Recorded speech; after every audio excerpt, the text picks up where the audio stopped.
आप सभी लोगों का स्वागत है एक और कहानी में। तो बिना किसी देरी के हम कहानी की शुरुआत करते हैं। ये कहानी है राज नाम के लड़के की। राज जो कि मुंबई में पढ़ता था और मुंबई में ही रहता था।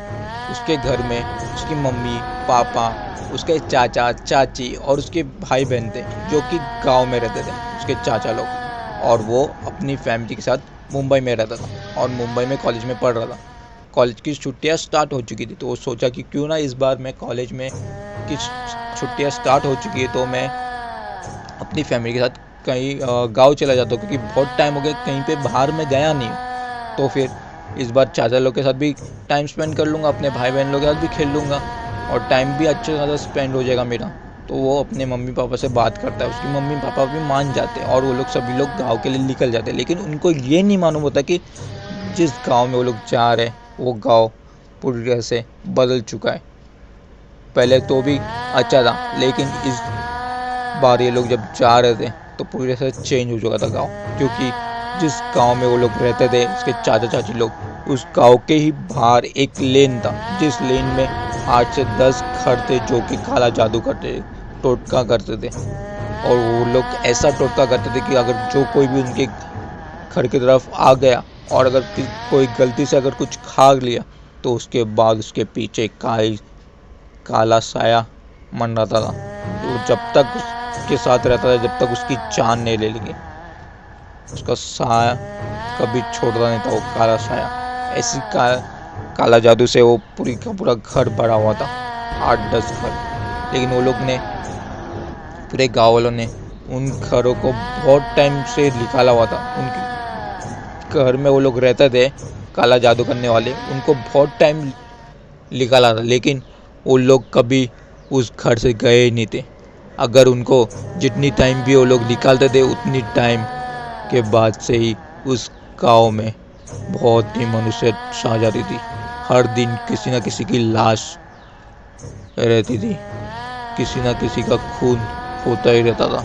तो जितने भी गांव वाले बचे हुए थे, उसके चाचा चाची लोग भी जो बचे हुए थे, वो लोग सभी लोग ने सोच लिया कि अभी इस गांव के बाहर से किसी को निकालेंगे नहीं।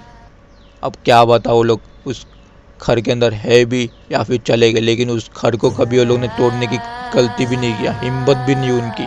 और उसके बाद उसी की वैसी वो घर को रख दिया और उन्होंने सभी लोग ने सोच लिया कि अब चाहे कुछ भी हो जाए, अब शाम के 6 बजे के बाद कोई भी अपने घर से नहीं निकलेगा।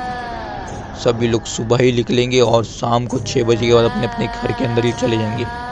तो वैसे ही होता था। ये लोग जैसे उस गांव में पहुंचे तो पूरी तरह से गांव चेंज हो चुका था।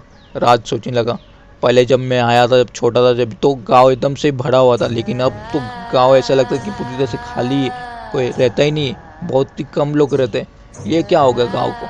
तो इतना सोच रहा था। लेकिन उसके बाद जब से ही उसने अपने चाचा चाची लोग से मिला तो उसके बाद उनसे बात करने लगा, फिर अपने भाई बहन लोग के साथ चला गया क्रिकेट खेलने, फुटबॉल खेल रहा था। उसके बाद शाम हो गई। शाम होने के बाद वो देखता कि सभी लोग अपने घर के अंदर चले गए 6 बजे। तो वो पूछने लगा तो वो लोग ने किसी ने भी कुछ बताया नहीं और उसके बाद उसने भी बात टाल दिया। और उसके बाद सभी लोग खाना खाने के लिए बैठ चुके थे रात के 8 बजे। और फिर जो राज था उसे नॉनवेज बहुत ज़्यादा पसंद था, तो उसके चाचा चाची लोग ने उसके लिए चिकन बनाया हुआ था। तो वो सोचा कि सिर्फ चिकन क्यों खाऊं, मेरे को अंडा भी खाना है चिकन के साथ। तो वो सोचता है कि अभी अंडा भी बोलता हूँ, लेकिन उस वक्त उसके घर के अंदर अंडा नहीं था। तो वो सोचता है कि क्यों ना मैं उस बाहर वाली जो लेन है उधर जाके लूँ, उधर तो दुकान है। उसने जैसे ही उसके चाचा जी को बोला तो उन्होंने मना कर दिया, बोला कि नहीं उस तरफ जाना ही मत, चाहे जो कुछ भी हो तो जाना मत। लेकिन वो भूत वूत पे तो विश्वास करता नहीं था, काला जादू पे भी विश्वास नहीं करता था। तो चाचा लोगों ने बोला कि उधर काला जादू भी होता है, वो मजाक में टाल लिया। और उसके बाद वो अपने चाचा लोग से झूठ बोल के बोला कि मैं राउंड मार के आता हूँ और ऐसे घूम के थोड़ा आता हूँ। उसके चाचा लोगों ने बोला कि संभल के जाना, लेकिन लेन की तरफ मत जाना। तो बोला ठीक है, लेकिन वो कहाँ सुनने वाला था, वो लेन की तरफ गया जब तक सभी लोग खाना खा चुके थे और राज ही बचा हुआ था। और उसके बाद जैसे ही लेन की तरफ गया वो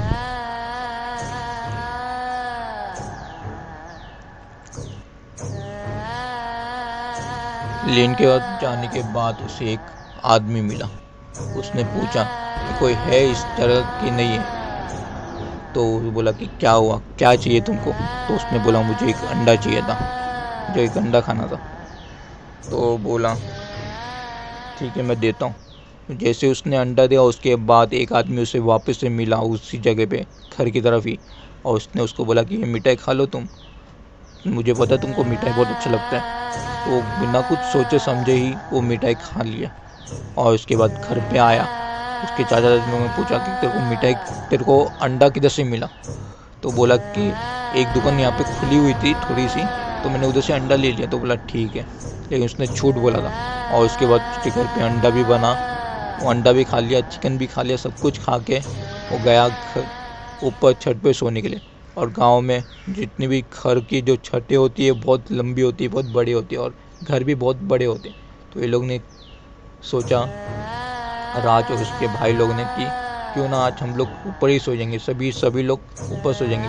काफ़ी बड़ा छत है, मज़ा भी आएगा सोने को, बहुत सारी बातें भी हो जाएगी, टाइम पास भी हो जाएगा अपना अच्छा खासा। सभी लोग वैसे ही करते हैं, सभी लोग बिस्तर बिछा देते हैं और सोने के लिए निकल जाते हैं। जैसे ही ऊपर जाते हैं तो उसके बाद थोड़ा टाइम के बाद लाइट चली जाती है। लेकिन ये लोग सभी लोग भाई बहन बहुत टाइम के बाद मिले हुए थे, तो ये लोग सभी लोग बैठ के भूत की बातें कर रहे थे। भूत की बातें करते हुए टाइम का कहाँ चला गया उनको खुद को पता नहीं चला, टाइम कैसा पास हुआ उनको पता नहीं चला। और उसके बाद रात के 1 बज चुका था। सभी लोग बोलते कि अब सो जाओ तुम लोग। तो सभी लोग सोने के लिए चले गए, उसके भाई बहन लोग, उसके चाचा चाची, उसके मम्मी पापा, तो सभी लोग सो चुके थे। ये लोग ही बचे हुए थे। ये लोग सभी लोग सोने के लिए जाते हैं। जैसे ही राज लेटता है उसे आवाज़ आती है, राज राज राज राज करके ऐसा आवाज़ आती है 3-4 बार। तो इधर उधर देखता है लेकिन कोई दिखा नहीं उसको। उसका तो सो जाता है। उसका जो राज का जो भाई रहता है उससे ऐसा लगता है कि कोई कुछ तो गर्म चीज़ उसके ऊपर आ रही है, मतलब सांस आ रही है या फिर कुछ और चीज़ आ रही है, लेकिन कुछ ऐसा महसूस होता है कि गर्म जैसा कुछ लग रहा है। जैसे वो उठता है उसके तुरंत बाद ही 2 मिनट बाद ही लाइट आ जाती है। जैसे ही लाइट आती है तो राज का जो भाई होता है बहुत ज़ोर से चिल्लाता है, और उसके चाचा चाची, मम्मी पापा सभी लोग उठ जाते हैं और उसको पूछते कि क्या हुआ। और वो राज की तरफ उंगली करता है, उंगली करते हुए दिखाता है कि वो जैसे ही वो लोग सभी लोग देखते तो एकदम से दंग रह जाते कि उसके पैर में से बहुत खून आ रहा है। उसके पैर में एक छोटा सा होल हो चुका है और उधर से खून आ रहा है, लेकिन उसको भी नहीं पता था राज को भी कि क्या हुआ उसको, वो तो सोख चुका था। उसके बाद सभी लोग नीचे से आते हैं और उसको पट्टी उट्टी करके सुला देते हैं। जैसे अगला दिन सुबह होता है सब कुछ नॉर्मल रहता है। राज बोलता क्या हुआ, हम लोग सभी लोग तो ऊपर लेटे हुए थे, तो हम लोग इधर नीचे कैसे आ गए। तो उसके घर वाले बोलते कि लाइट आ चुकी थी रात में और इसके लिए सभी लोग नीचे आ गए थे। तो बोला ये पट्टी उट्टी मेरे को ऐसा क्यों लगा है। तो बोला तुझे नहीं पता कुछ भी। तो बोला नहीं। तो वो उसका जो राज का जो भाई था वो बोला कि तुझे पैर के अंदर एक छोटा सा होल हो चुका था और जैसे खून निकल रहा था, तेरे को कुछ भी महसूस नहीं हुआ। बोला नहीं मुझे कुछ भी महसूस नहीं हुआ था। और उसके बाद से कुछ दिन तक तो पूरी तरह से नॉर्मल था, लेकिन उसके बाद तो और भी दिन होते थे बहुत ही ख़राब हो जाते थे। जब भी रात होती थी तो कुछ ना कुछ राज के साथ होता ही रहता था। कभी वो अपना बाल काट रहा है, तो कभी कोई कीड़ा खा रहा है, तो कभी कोई पक्षी को मार के खा रहा है, तो कभी बिल्ली को, तो कभी कुत्ते को। ऐसा ही करके उसके जो दिन थे वो कट रहे थे धीरे धीरे धीरे, और वो और भी ज़्यादा खूंखार हो चुका था। कभी अपने परिवार वालों को गाली देता था, ना एक खाना ढंग से खा रहा था, सिर्फ हंसता रहता था, चिल्लाता रहता था और पागलों के जैसा बड़बड़ करता रहता था। उसके घर वालों को भी नहीं पता चल रहा था कि उसके साथ क्या हो क्या रहा है। और उसके बाद उसके पड़ोसी वालों को वो लोग बुलाते, और फिर जब पड़ोसी आते तो बोलते कि तुम्हारा जो बेटा है वो अब नॉर्मल नहीं है, इसके ऊपर किसी ना किसी की तो साया है, कोई काला साया है। जितना जल्दी हो सके उतना जल्दी उससे तंत्र के बाद लेके जाओ, वो बराबर करेगा।